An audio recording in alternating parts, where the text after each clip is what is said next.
चलिए शुरू करते हैं। ठीक है, आज का क्लास है हम लोग का क्लास 1 और क्या है बातचीत। जो क्लास 12th के छात्र हैं बिहार बोर्ड के दिग्गज भाग 2 और कक्षा 12th के छात्र हैं जिनका एग्जाम है नेक्स्ट ईयर, उनके लिए बहुत ही मतलब पहला चैप्टर बातचीत जो है बहुत आसानी तरीका से समझेंगे। और आज का क्लास क्या है बातचीत है। ठीक है, तो क्लास 1 है दिग्गज भाग 2 गंडखंड, उसका चैप्टर का क्या नाम है बातचीत, यानी पहला लेसन हम लोग पढ़ने वाले हैं। ठीक है, तो बुक में आप लोग से मान लीजिए ये बुक जो है आप लोग के पास में गद्य खंड में 13 लेसन है। कितना लेसन है? 13 लेसन है, जिसमें से हम लोग पहला लेसन शुरू किए हैं। एक काव्य खंड है जिसमें 13 लेसन है। ठीक है, तो हम लोग एक लाइन से हर लेसन पढ़ेंगे, हर लेसन से कौन क्वेश्चन आने वाला है एग्जाम में उस चीज पे को हम लोग जानेंगे।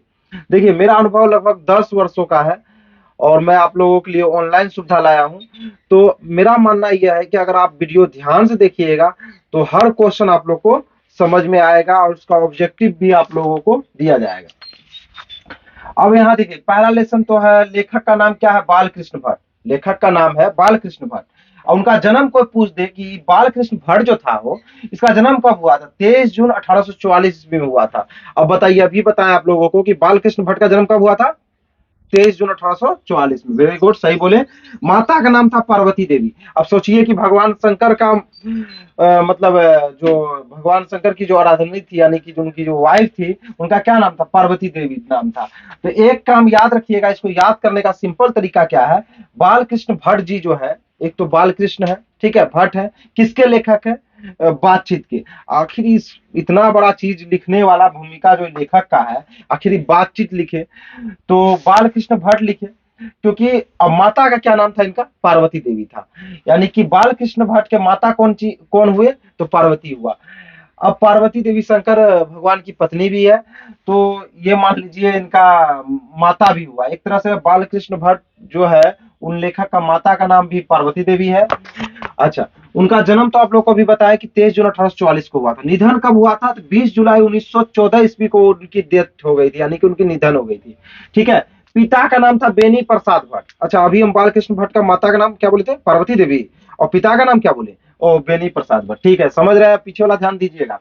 निवास स्थान क्या है? इलाहाबाद उत्तर प्रदेश में है। इलाहाबाद में रख के रहने वाले थे। और कहाँ पड़ता है? तो उत्तर प्रदेश में।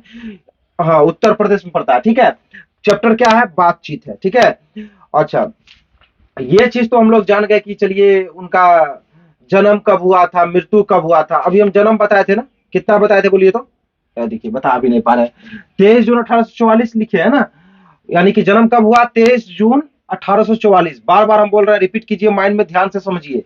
और मृत्यु कब हुआ था? 20 जुलाई 1914 ईस्वी में। ठीक है, अच्छा, पिता एक व्यापारी थे। किसके पिता व्यापारी थे हो? ओहो, बालकृष्ण भट्ट के पिता व्यापारी थे ना, यानी चैप्टर उनका है तो इनके पिता के बारे में ही बात होगा, क्योंकि ये लेखक है तो इनके पिता के बारे में बात हो रही है। तो इनके पिता क्या थे? व्यापारी थे। ठीक है, माता एक संस्कृति महिला थी। माता जो थी उनकी एक संस्कृत की महिला थी। ठीक है, माता एक संस्कृत महिला। आज पिता बालकृष्ण भट्ट के मन में अध्ययन की रुचि और लालसा थी, यानी कि कह रहे हैं कि उनको बचपन से ही मतलब पढ़ने का रुचि और लालसा था। ठीक है, किसको रुचि लालसा था? बालकृष्ण भट्ट को। चलिए समझ रहे हैं, वेरी गुड। अब देखिए 1869 से 1875 में प्रयाग के मिशन स्कूल में अध्यापक रहे। कौन रहे अध्यापक? बालकृष्ण भट्ट। कब से? 1800, अब यहां देखिए ध्यान से, 1869 ईस्वी से 1875 ईस्वी तक अध्यापक रहे थे। कहाँ के? प्रयाग स्कूल में। ठीक है, कौन रहे थे प्रयाग के मिशन स्कूल में अध्यापक? तो बालकृष्ण भट्ट। कब? 1869 से 1875 ईस्वी तक। ठीक है, 1885 में प्रयाग के CSV कॉलेज, ठीक है, यानी CSV स्कूल है, कॉलेज नहीं है, CS यानी कि CAV, क्या नाम है इसका? चलिए ये तो समझ गया। 1869 से 1875 तक क्या रहे थे वो? अध्यापक रहे थे प्रयाग के मिशन स्कूल में। ठीक है, प्रयाग में मिशन स्कूल था वहां पे 1869 से 1800। जन्म कब लिए थे? 23 जून 1844 में। Very good. अब मृत्यु कब हुआ था? 20 जुलाई 1914। ठीक है, वेरी गुड, याद रखिए, पूछेंगे देखिएगा लास्ट समय में। तो ये अब एक चीज और हम लोग जान लेते हैं कि 1885, ठीक है, में क्या थे वो? C C A V school. CAV school के क्या थे वो, मतलब अध्यापक रहे। कब? 1885 में बन गए। कौन स्कूल के अध्यापक? CAV स्कूल के अध्यापक बन गए थे। कौन बन गए थे अध्यापक? ओ, बालकृष्ण भट्ट। अच्छा ठीक है। अब मिशन स्कूल में कब थे? 1869 से 1875। ध्यान दीजिएगा, 1869 से 1875। कौन थे वो? बालकृष्ण भट्ट। नहीं समझ में आ रहा है?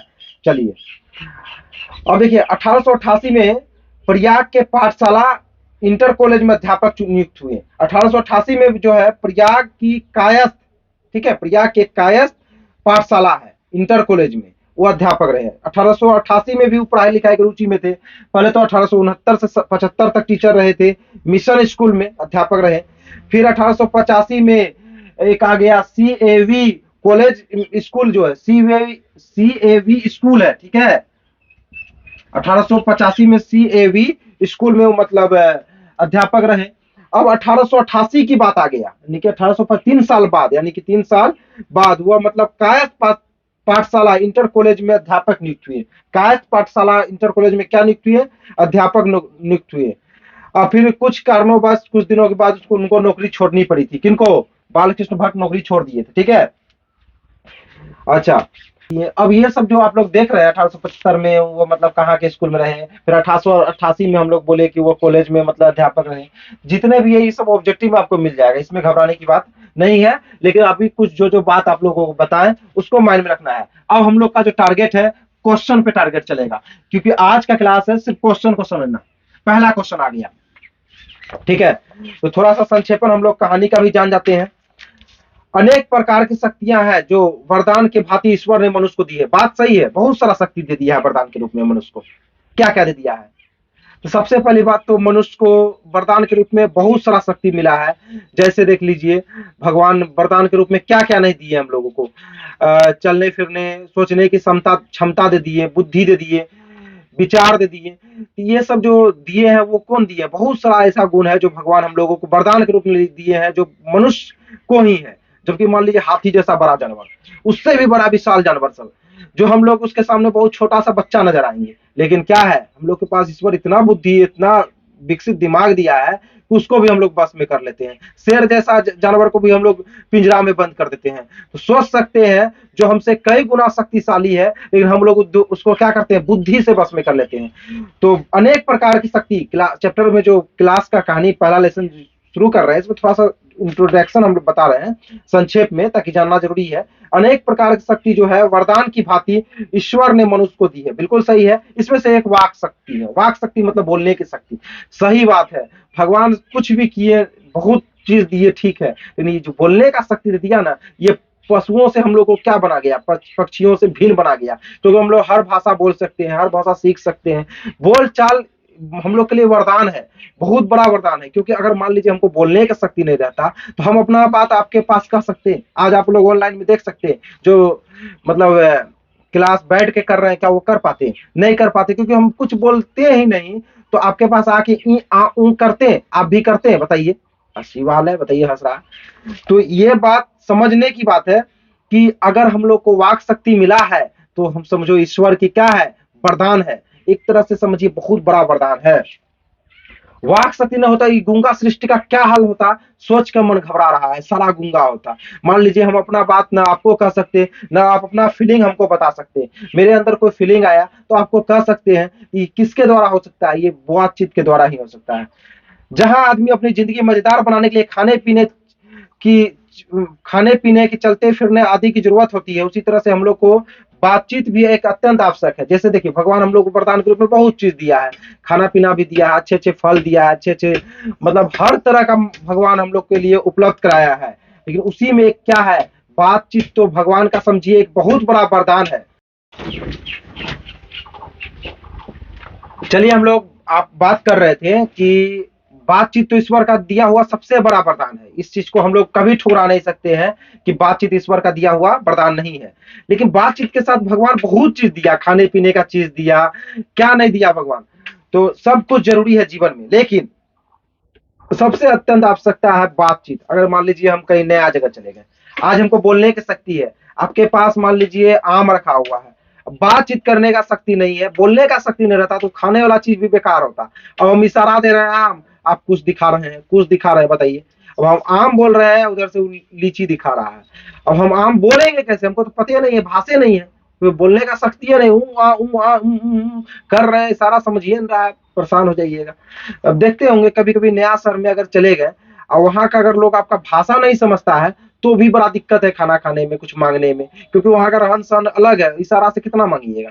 तो बातचीत ईश्वर का क्या है, वरदान है। अगर बातचीत नहीं रहता तो कुछ भी नहीं होता, मतलब हम लोग के लिए। अब बातचीत एक खास तरह का मजा है, जिससे बात करने के लत पड़ जाती है, उसके पीछे खाना पीना छोड़ बैठते हैं। जिससे बात करने का लत पड़ जाती है, कौन बोल रहे हैं, बालकृष्ण भट्ट बोल रहे हैं। क्या बोल रहे हैं कि जिससे बातचीत करने का लत पड़ जाती है, उसको खाना पीना कुछ भी अच्छा नहीं लगता है। बात सही है।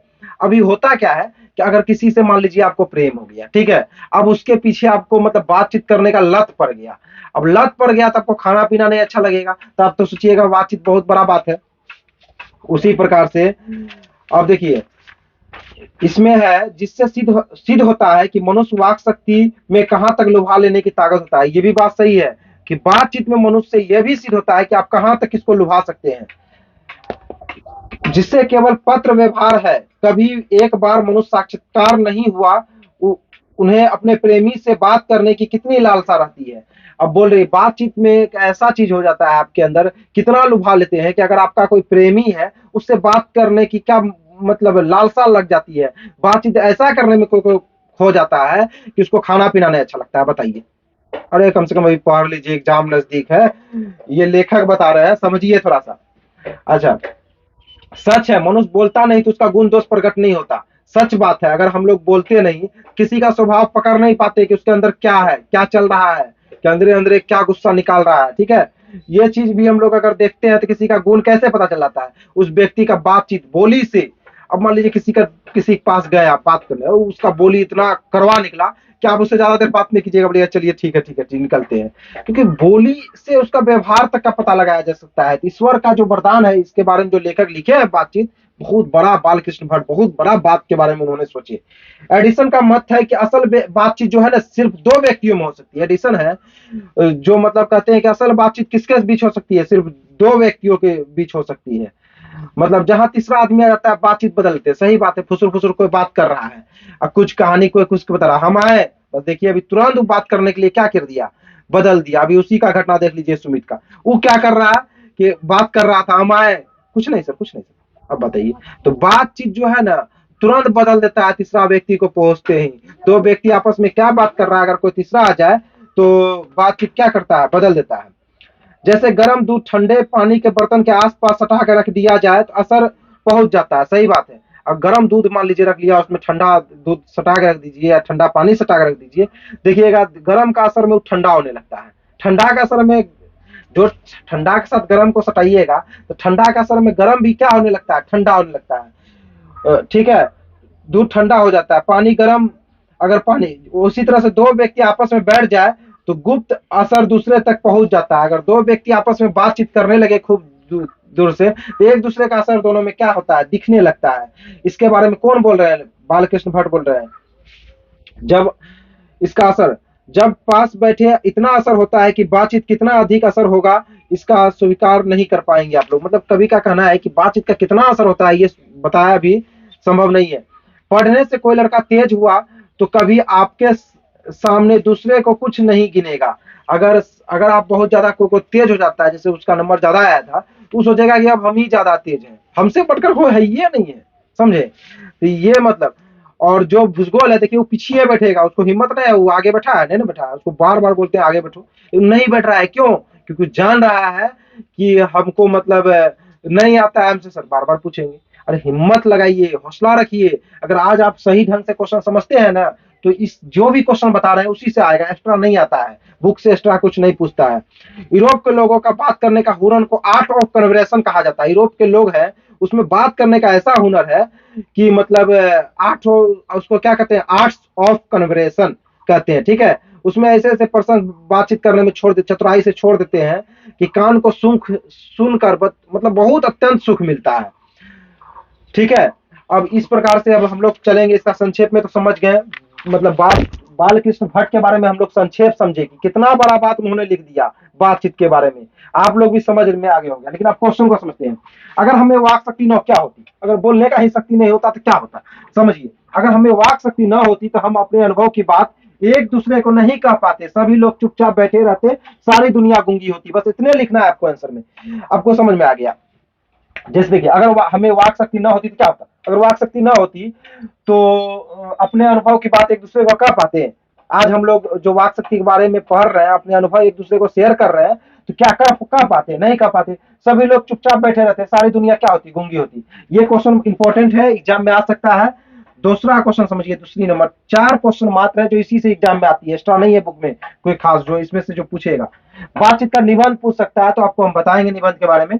बातचीत के संबंध में बेन जॉनसन और एडिसन का क्या विचार है, बातचीत का संबंध में बेन जॉनसन एडिसन का विचार है कि असल बातचीत सिर्फ 2 व्यक्तियों में हो सकता है, क्योंकि जब कोई 2 व्यक्ति रहते हैं तो एक दूसरे को अपने दिल की बात दूसरे के सामने खोलते हैं, तीसरे व्यक्ति आ जाने के बाद बातचीत बदल देते हैं। लेकिन ये तो एडिसन का विचार बताएं, किसका विचार बताएं, एडिसन का। अब बेन जॉनसन का क्या विचार है, तो बेन जॉनसन के अनुसार बोलने से ही मनुष्य के रूप में साक्षात्कार होता है।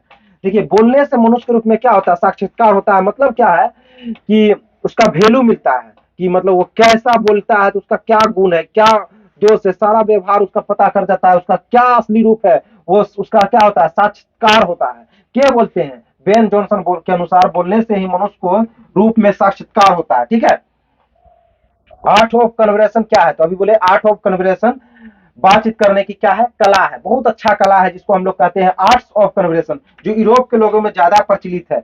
ऐसी चतुराई के साथ इसमें प्रसंग छोड़े जाते हैं जिन्हें सुनकर कान को अत्यंत सुख मिलता है। ये तीसरा क्वेश्चन हो गया। बातचीत शीर्षक के पाठ में 2 बुढ़िया की बातचीत का प्रकरण क्या है। देखिए, बातचीत एक शीर्षक है, उसमें एक क्वेश्चन और बनाया गया है कि 2 बुढ़िया आपस में जब बातचीत करता है उसका क्या प्रसंग है। तो आपको कुछ नहीं करना है, उसमें डायरेक्ट एक ही लिख देना है। प्रस्तुत पाठ लेखक ने इस बातचीत की मजेदार चर्चा की है कि भिन्न भिन्न प्रकार के लोग आपस में कैसी कैसी बात करते हैं। लेखक चर्चा कर रहे हैं कि भिन्न भिन्न जो लोग हैं आपस में कैसा बात करते हैं। अब 2 बुढ़िया बातचीत प्रायः बहू और बेटे की निंदा की करते हैं, तो उनका, हम नहीं बोल रहे हैं कि सारा बुढ़िया जितना भी है वो अपना बेटा और बहू का मतलब मजाक ही करे, निंदा ही करे, नहीं। लेकिन उनका मत है बालकृष्ण भट्ट का कि कुछ ऐसे बुढ़िया सब हैं जो असल जिंदगी में जब उनका उम्र हो जाता है, उनको सोचने शक्ति की समझ कम हो जाती है, तो आपस में अपने बहू और बेटे की क्या करेंगे, निंदा करेंगे, ये होती है। तो ये 4 क्वेश्चन जो बहुत इंपॉर्टेंट है।